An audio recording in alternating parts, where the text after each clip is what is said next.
태국인 불법 체류자 수는 2015년 5만 명대에서 올해 15만 명으로 3배로 늘었습니다. 여기에 국내에 머무는 태국인의 78%가 불법 체류자로 다른 나라보다 월등히 많습니다. 태국의 한국을 향한 도발적인 발언들이 이어졌지만 한국은 겉으로는 특별한 반응을 보이지 않았습니다. 이에 많은 한국인들은 우리가 왜 이렇게 참아야 하는지 의문을 제기했죠. 하지만 실제로 한국 정부는 조용히 그러나 강력한 대응을 하고 있었어요. 바로 태국과의 FTA 협상을 전면 중단한 것입니다. 이는 태국에게 치명적인 조치였죠. 태국은 제조업 기반이 약하고 관광업에 크게 의존하는 나라인데다 39조 원에 달하는 무역 적자를 안고 있었거든요. 특히 태국 정부는 올해 FTA 체결을 핵심 목표로 삼고 있었습니다. 나빈돈 리순 상무부 차관이 직접 나서서 FTA의 중요성을 강조할 정도였어요. 태국 신총리도 태국이 경쟁국들에 비해 뒤처지고 있다며 우려를 표명했답니다. 알고 보니 태국의 최근 도발은 FTA 협상에서 유리한 위치를 차지하기 위한 전략이었던 거예요. 하지만 이는 오히려 역효과를 냈고 한국은 FTA 협상 자체를 백지화해버렸습니다. 더 이상의 협상은 없을 것이라고 선언했죠. 결과적으로 태국의 무리수는 자충수가 되었어요. 태국 정치인들은 당황했고 결국 이 피해는 태국 서민들에게 고스란히 돌아가게 되었는데요. 여기 그 피해를 입은 태국인 중 한 명이 보내온 사연이 있습니다. 바로 들으러 가시죠. 저는 방콕 출라롱콘 대학교 경제학부 3학년에 재학 중인 타나폰 푼파삭입니다. 올해 23살이고 SNS에서는 프라이드 오브 타이라는 계정으로 활동하고 있죠. 10만 명이 넘는 팔로워들과 함께 태국의 자부심을 지키기 위해 열심히 활동하고 있습니다. 우리 가족은 방콕에서 꽤 유명한 로이얼 로터스 호텔 체인을 운영하고 있어요. 아버지께서 20년 전 첫 호텔을 시작하셔서 지금은 태국 전역에 15개의 호텔을 가지고 계시죠. 저는 어릴 때부터 호텔 후계자로 자라왔고 그만큼 자부심도 컸습니다. 특히 우리 호텔은 아시아에서 가장 럭셔리한 호텔 중 하나로 손꼽힙니다. 방콕에 있는 본점은 차오프라야 강변에 자리 잡고 있어서 방콕의 야경이 한눈에 들어오죠. 객실 요금도 보통 하루에 $1,000가 넘을 정도로 최고급을 자랑하고 있어요. 하지만 최근 들어 우리나라가 너무 화가 나는 일들이 많아졌어요. 특히 한국이 우리 태국인들을 무시하는 태도가 정말 참을 수 없었습니다. 한국에서 우리 태국 사람들의 입국을 거부하고 마치 우리가 범죄자라도 되는 것처럼 취급하는 걸 보면서 분노가 치밀어 올랐죠. 더구나 한국 관광객들의 태도는 정말 못마땅했어요. 우리 호텔에 묵으면서도 항상 불평불만이 많았고 직원들을 무시하는 태도로 대했죠. 이게 무슨 5성급 호텔이냐, 한국의 3성급 호텔보다도 못하다라는 식의 댓글을 인터넷에 올리는 걸 보면서 정말 화가 났습니다. 우리가 언제부터 한국의 허락을 받고 살아야 하는 거죠? 태국은 한 번도 식민지가 된 적 없는 자존심 강한 나라입니다. 제 SNS 계정에 이런 글을 올린 것이 시작이었어요. 그 글이 순식간에 퍼져나가면서 수많은 공감과 지지를 받았습니다. 젊은 태국인들 사이에서 벤코리아 운동이 시작됐고 저는 그 운동의 주도자가 되었죠. 매일 새로운 콘텐츠를 만들어 올렸어요. 한국 제품을 사용하는 모습을 찍어 부수거나 버리는 영상은 매번 수십만 뷰를 기록했습니다. 더 이상 한국 제품을 사지 맙시다. 그들의 드라마를 보지 맙시다. 우리는 혼자서도 충분히 잘 살 수 있어요. SNS에서 영향력이 커지면서 제 말 한마디에 수천 명의 사람들이 움직이기 시작했어요. 한국 제품 불매 운동은 들불처럼 번져나갔죠. 삼성 대신 애플을, 현대차 대신 도요타를 써야 한다고 주장했고 실제로 많은 사람들이 동참했습니다. 특히 우리 가족이 운영하는 호텔 체인에서도 변화를 시작했어요. 한국 관광객들의 예약을 받지 않기로 한 거죠. 아버지께 직접 건의해서 시작한 정책이었어요. 처음에는 아버지도 걱정하셨지만 제가 설득했어요. 우리 호텔은 충분히 고급스러웠고 다른 나라의 관광객들로도 채울 수 있다고 자신했거든요. 아버지, 우리는 더 이상 한국 관광객들이 필요하지 않습니다. 태국의 자존심이 더 중요해요. 그들이 우리를 무시하도록 놔둘 수는 없잖아요. SNS에서는 제가 올리는 반항 게시물들이 매일 화제가 됐어요. 태국의 자존심을 지키는 청년이라는 별명도 생겼죠. 대학 캠퍼스에서도 인기 인물이 됐고 여러 언론에서 인터뷰 요청도 왔습니다. 저는 태국의 전통과 자부심을 강조하는 콘텐츠를 계속해서 만들었어요. 우리의 역사, 문화, 음식 등을 소개하면서 우리는 누구의 도움도 필요 없다는 메시지를 전파했죠. 특히 한국의 K-팝이나 K-드라마를 좋아하는 친구들을 비난하는 글도 자주 올렸습니다. 우리는 더 이상 한국을 따라할 필요가 없어요. 태국은 이미 충분히 강한 나라입니다. 우리만의 길을 갈 거예요. 태국의 전통음악이 K-팝보다 훨씬 아름답고 우리의 드라마가 더 재미있어요. 이런 제 주장에 많은 또래들이 열광했죠. 집회도 여러 번 열었어요. 한국 대사관 앞에서 시위도 하고 한국 기업들의 매장 앞에서 피켓 시위도 했습니다. 한 번은 300명이 넘는 대학생들과 함께 삼성 매장 앞에서 시위를 벌이기도 했죠. 그때는 제가 정말 의미 있는 일을 하고 있다고 믿었어요. 우리의 시위는 점점 더 과격해져 갔습니다. 한국 제품을 사용하는 사람들을 찍어서 SNS에 공개하고 그들을 매국노라고 부르기도 했어요. 심지어 한국 음식점을 운영하는 태국인들의 가게 앞에서 시위를 벌이기도 했죠. 하지만 그때는 몰랐습니다. 제가 얼마나 어리석은 행동을 하고 있었는지, 그리고 그 대가가 얼마나 크게 돌아올지를 지금 생각하면 부끄럽기만 한 순간들이었죠. 태국의 자존심을 지킨다는 명분으로 시작된 이 운동이 결국에는 우리 자신의 발등을 찍게 될 줄은 그 누구도 예상하지 못했습니다. 특히 저는 이 모든 것이 제 개인적인 오만함에서 비롯되었다는 것을 나중에야 깨달았어요. 그렇게 2023년 초 저는 태국 최고의 반환 인플루언서로 이름을 날리고 있었습니다. 하지만 그것은 곧 제 인생에서 가장 큰 후회로 남게 될 거였죠. 그리고 그 후에는 제 가족과 저를 완전히 다른 삶으로 이끌게 됩니다. 저의 벤코리아 운동이 절정에 달했을 때 예상치 못한 뉴스가 들려왔습니다. 한국 정부가 태국과의 FTA 협상을 전면 백지화한다는 발표였죠. 처음에는 별로 심각하게 생각하지 않았어요. 오히려 SNS에 우리가 이겼다라는 승리의 글을 올렸을 정도니까요. 팔로워들과 함께 축하하는 댓글을 주고받으며 작은 온라인 파티까지 열었답니다. 하지만 그날 저녁 아버지의 표정은 제가 태어나서 처음 보는 것이었습니다. 평소 늘 여유로운 미소를 짓던 아버지가 깊은 주름을 지으며 한숨을 쉬고 계셨어요. 평소라면 저녁 식사 시간에 늘 하시던 농담도 없었고 와인도 마시지 않으셨죠. 타나폰 내가 무슨 짓을 한 건지 알기나 하니 아버지께서 책상 위에 놓인 태블릿을 보여주셨어요. 거기에는 우리 호텔 체인의 주가가 무려 70%나 폭락했다는 뉴스가 떠 있었습니다. FTA 협상 백지화 소식이 전해지자마자 태국 증시 전체가 큰 충격을 받은 거죠. 특히 관광업 관련 주식들이 큰 타격을 받았다고 해요. 우리 호텔 투자자의 80%가 한국 자본이었다는 걸 너는 알고나 있었니? 내가 그토록 비난하던 한국 돈으로 내가 호화로운 생활을 누려왔다는 걸 알고는 있었니? 그 말씀에 저는 할 말을 잃었습니다. 전혀 몰랐던 사실이었어요. 우리 호텔이 태국의 자존심이라고 생각했는데 알고 보니 한국 투자자들의 자본으로 성장한 기업이었던 거죠. 제가 그동안 얼마나 무지했는지 깨닫는 순간이었습니다. 상황은 급속도로 나빠졌어요. 한국 투자자들이 일제히 투자금을 회수하기 시작했고 우리 호텔은 심각한 자금난에 시달리게 됐습니다. 게다가 한국 관광객 거부 정책으로 인한 객실 공실료 증가는 호텔 운영을 더욱 어렵게 만들었죠. 15개의 호텔 중 이미 3개는 운영을 중단해야 했고 나머지도 위태로운 상황이었어요. 이번 달 직원들 월급도 제대로 줄 수 있을지 모르겠구나. 우리가 20년 동안 쌓아온 모든 게 무너지고 있어. 아버지의 한숨 소리가 들렸어요. 달이 갈수록 깊어졌어요. 평소 즐기시던 골프도 끊으셨고 어머니의 명품 쇼핑도 중단됐습니다. 우리 집 차고에 있던 고급 차들도 하나 둘씩 팔려나갔죠. 벤틀리 한때 제가 그토록 자랑스러워하던 차들이 남의 손에 넘어가는 걸 지켜봐야 했습니다. 제가 다니던 대학 근처의 고급 콘도도 정리해야 했어요. 더 이상 혼자 살기에는 너무 비싼 곳이 되어버렸거든요. 부모님 집으로 돌아가면서 처음으로 현실을 직시하게 됐습니다. 제 방의 크기가 이전 콘도의 화장실만큼도 안 되는 걸 보며 이게 현실이구나 싶었죠.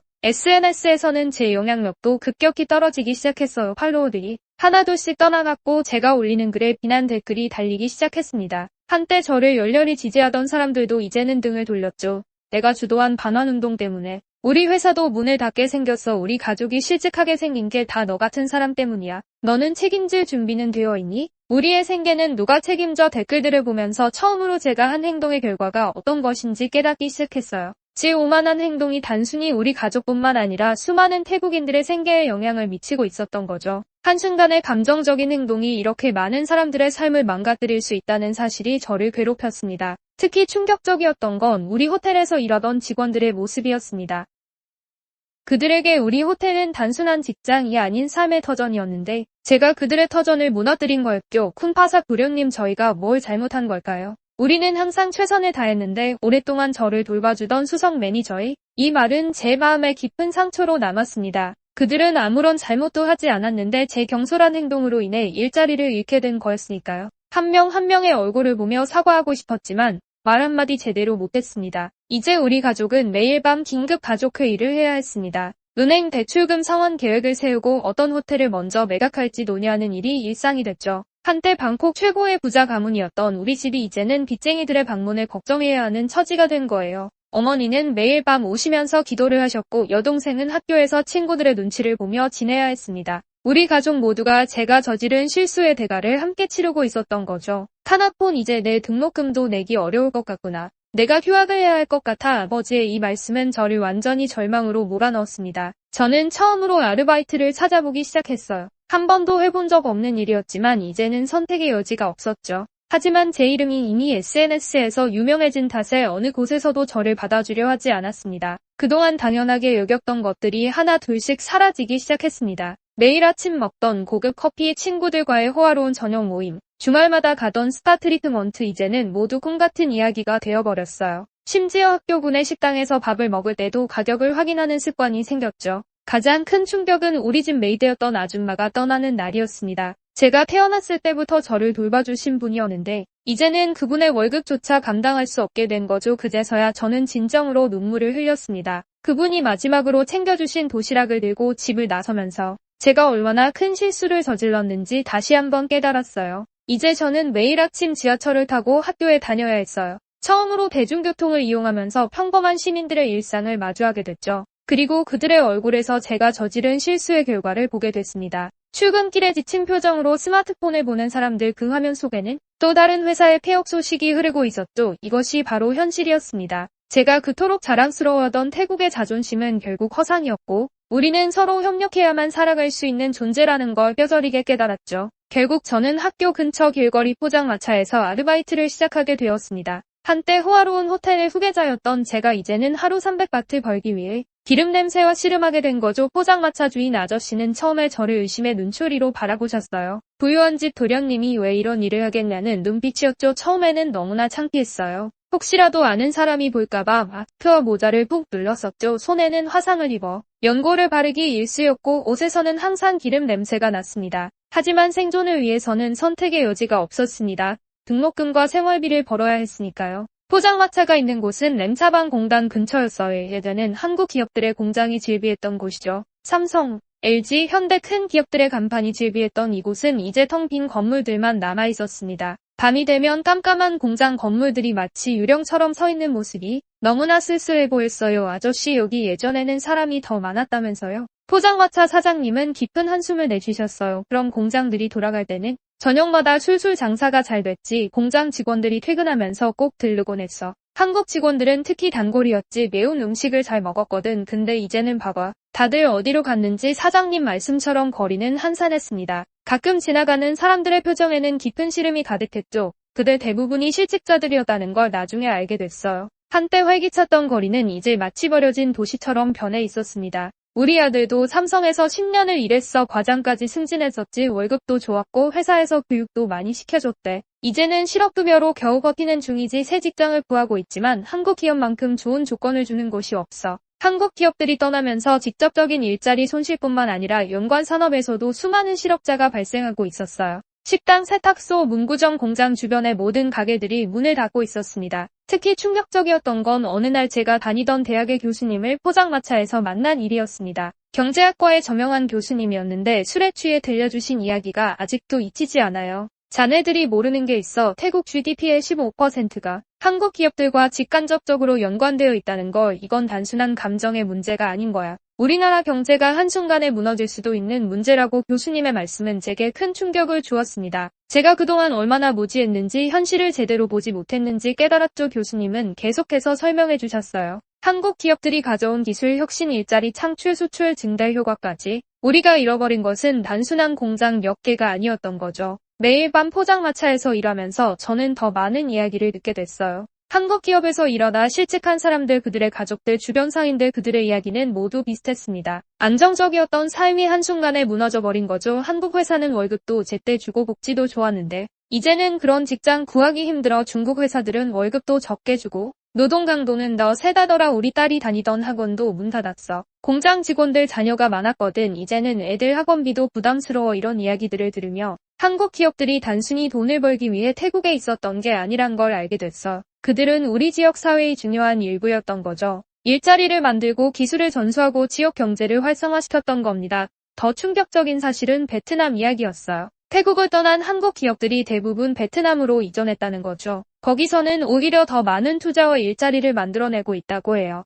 베트남은 지금 완전 호황이래. 우리처럼 반항 감정 부추기지 않고 협력하면서 잘 지내나 봐. 삼성이 하노이에 새 공장 짓는다던데 거기 가서 일하려는 사람도 많아. 이런 이야기를 들을 때마다 제 가슴은 찢어질 것 같았습니다. 제가 주도했던 벤코리아 운동이 결국 우리 태국 사람들의 발등을 찍은 셈이었으니까요. 우리의 감정적인 대응이 결국 우리 스스로를 고립시키고 있었던 거예요. 포장마차 일을 시작한 지 한 달쯤 지났을 때 저는 더 이상 마스크를 쓰지 않기로 했어요. 제가 저지른 실수를 부끄러워하며 숨지 않기로 한 거죠. 대신 제가 보고 들은 것을 SNS에 올리기 시작했습니다. 우리가 잘못 알고 있었습니다. 한국과 태국은 서로를 필요로 하는 동반자였어요. 우리의 감정적인 대응이 얼마나 많은 태국인들의 삶을 망가뜨렸는지 이제야 깨닫습니다. 이제라도 우리의 실수를 인정하고 바로잡아야 합니다. 물론 많은 비난과 조롱이 쏟아졌죠. 하지만 이제는 그런 것에 움츠러들지 않기로 했어요. 제가 본 진실, 제가 들은 이야기들을 계속해서 전하기로 한 겁니다. 그것이 제가 저지른 잘못을 조금이나마 만회하는 길이라고 생각했으니까요. 매일 밤 포장마차에서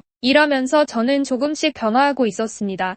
더 이상 허황된 자존심이나 감정적인 대응이 아닌 현실을 직시하고 해결책을 찾아야 한다는 걸 깨달았죠. 그리고 그 해결책의 시작은 우리가 저지른 실수를 인정하는 것이라고 생각했습니다. 이제는 한국과의 관계를 회복하는 것이 우리의 살 길이라는 걸 분명히 알게 됐으니까요. 하지만 그 길이 얼마나 어려울지 그때는 아직 알지 못했습니다. 어느 날 저녁, 평소처럼 포장마차에서 일하고 있을 때였습니다. 항상 자리를 지키던 단골 손님들이 하나둘 떠나고 한적해진 시간에 한 중년의 한국인 손님이 찾아왔어요. 처음에는 무시하려고 했죠. 아직 제 마음 한켠에는 반한 감정이 남아 있었으니까요. 솔직히 말씀드리면 그때까지만 해도 한국인들이 우리나라를 떠난 것이 오히려 잘된 일이라고 생각했었거든요. 저기 푸팟퐁커리 하나 주세요. 태국어로 주문하는 그의 모습에 저는 못 들은 척했습니다. 하지만 그는 오히려 따뜻한 미소를 지으며 다시 말을 걸어왔어요. 학생처럼 보이는데 힘들지 않아요. 예전에는 이런 일 안 해봤을 것 같은데 그의 말에 저는 순간 화가 났습니다. 당신들 때문이에요. 한국 회사들이 다 떠나버려서 이렇게 된 거라고요. 우리나라를 무시하고 떠나버린 당신들 때문에. 그런데 예상과 달리 그는 전혀 동요하지 않았어요. 오히려 더 깊은 미소를 지으며 자리에 앉았죠. 내 이름은 김민수입니다. 삼성전자 태국 공장의 전 공장장이었죠.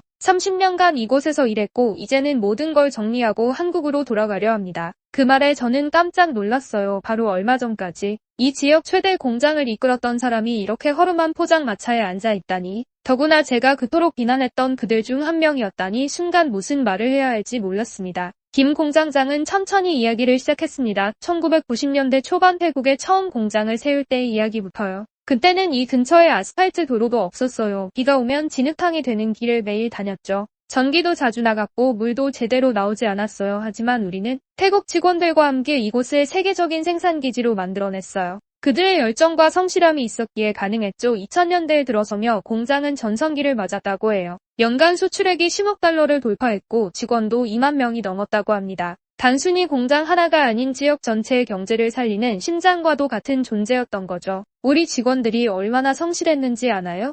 기술을 배우려는 의지가 대단했어요. 덕분에 태국 직원들이 점점 더 중요한 포지션을 맡게 되었죠. 처음에는 단순 조립만 하던 직원들이 나중에는 공정관리자가 되고 연구개발팀에도 들어갔어요. 특히 인상적이었던 건 김 공장장이 태국어로 직원들의 이름을 하나하나 기억하고 있다는 점이었어요. 그들의 가족사까지 상세히 알고 있었죠. 이게 바로 진정한 협력이구나. 처음으로 그런 생각이 들었습니다. 그러다 김 공장장은 파업 사태를 이야기했습니다. 제가 SNS에서 반한 감정을 부추기던 바로 그때의 일이었죠. 정치인들이 선동했어요. 한국이 태국을 무시한다며. 하지만 우리는 30년 동안 함께 성장했습니다. 삼성은 단순히 돈을 벌기 위해 태국에 온 게 아니었어요. 우리는 진정한 파트너십을 꿈꿨습니다. 특히 인상 깊었던 건 한국의 발전 과정에 대한 이야기였습니다. 1960년대 한국은 태국보다 더 가난했다고 해요. 1인당 GDP가 80달러도 안 되는 최빈국이었다는 게 믿기지 않았어요. 우리는 자원도 없고 시장도 작은 나라였어요. 하지만 교육과 기술 그리고 끊임없는 혁신을 통해 성장했죠. 외국 기업들의 투자를 적극적으로 유치하고 그들로부터 기술을 배웠어요.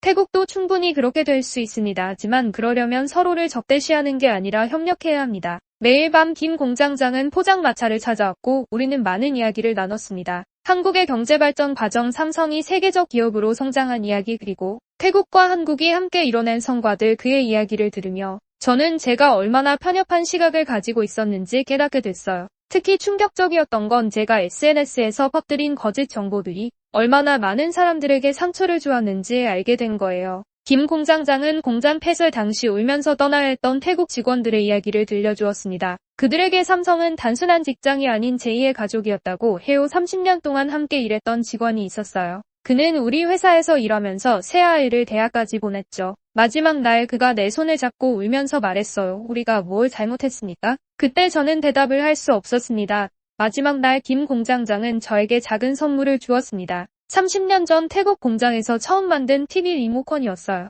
이건 단순한 리모컨이 아닙니다. 한국과 태국의 협력이 만들어낸 첫 결실이에요. 이걸 보면서 우리가 함께 이뤄낸 성과를 기억하세요. 이제 당신 세대가 새로운 협력의 역사를 써나가야 할 때입니다. 그의 말씀은 제 가슴 깊이 새겨졌습니다. 저는 처음으로 제가 얼마나 어리석었는지 깊이 반성하게 됐어요. 감정에 휘둘려 사실을 왜곡하고 증오를 퍼뜨리고 결국 우리 모두의 발전 가능성을 막아버렸다는 걸 깨달았습니다. 이제는 제가 무엇을 해야 할지 알 것 같았어요. 증오와 반목이 아닌 상호 이해와 협력의 다리를 놓는 사람이 되어야겠다고 결심했습니다. 그리고 그 첫 걸음으로 제가 SNS에서 퍼뜨렸던 내용들을 하나하나 바로잡기로 했어요. 그리고 그가 준 리모컨은 지금도 제 책상 위에 놓여 있어요. 새로운 시작을 알리는 상징처럼요. 진정한 국가의 자존심은 다른 나라를 적대시하는 것이 아니라 서로 협력하며 함께 성장하는 것이라는 거요. 떨리는 손으로 휴대폰을 잡고 오랫동안 고민하며 첫 번째 고백글을 작성했습니다. 저는 그동안 프라이드 오브 타이라는 계정으로 반한 감정을 퍼뜨려왔습니다. 10만 명이 넘는 팔로워들과 함께 벤코리아 운동을 주도했죠.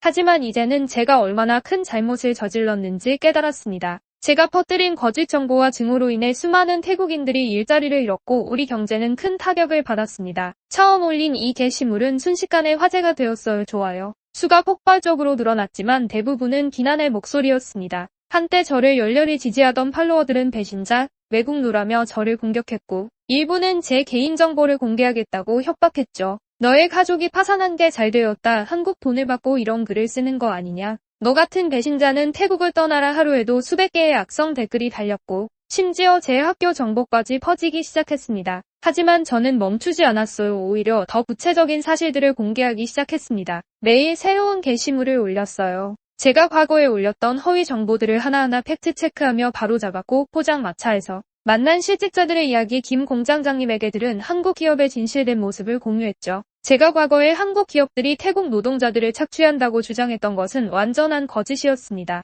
실제로 한국 기업들은 태국 평균 임금보다 30% 높은 급여를 지급했고 직원 교육과 복지에 많은 투자를 했습니다. 이것이 제가 직접 확인한 진실입니다. 팔로워 수는 급격히 줄어들었어요. 10만 명이 넘던 팔로워가 2만 명 아래로 떨어졌죠. 하지만 점차 새로운 변화가 일어나기 시작했습니다. 제 게시물에 달리는 댓글의 성격이 조금씩 바뀌기 시작한 거예요. 우리 아버지도 한국 회사에서 일하셨어요. 정말 좋은 직장이었는데 당신 말이 맞아요. 우리가 너무 성급했던 것 같아요. 나도 처음에는 당신을 비난했지만 이제는 당신의 용기가 대단하다고 생각해요. 특히 큰 반향을 일으킨 건 제가 올린 30년의 기록 시리즈였습니다. 김 공장장님이 들려주신 한국 기업의 태국 진출 역사를 15개의 에피소드로 연재했죠. 처음 공장을 지을 때의 어려움부터 태국 직원들과 함께 이뤄낸 성과들 그리고 마지막 작별까지 이 시리즈는 많은 사람들의 마음을 움직였어요.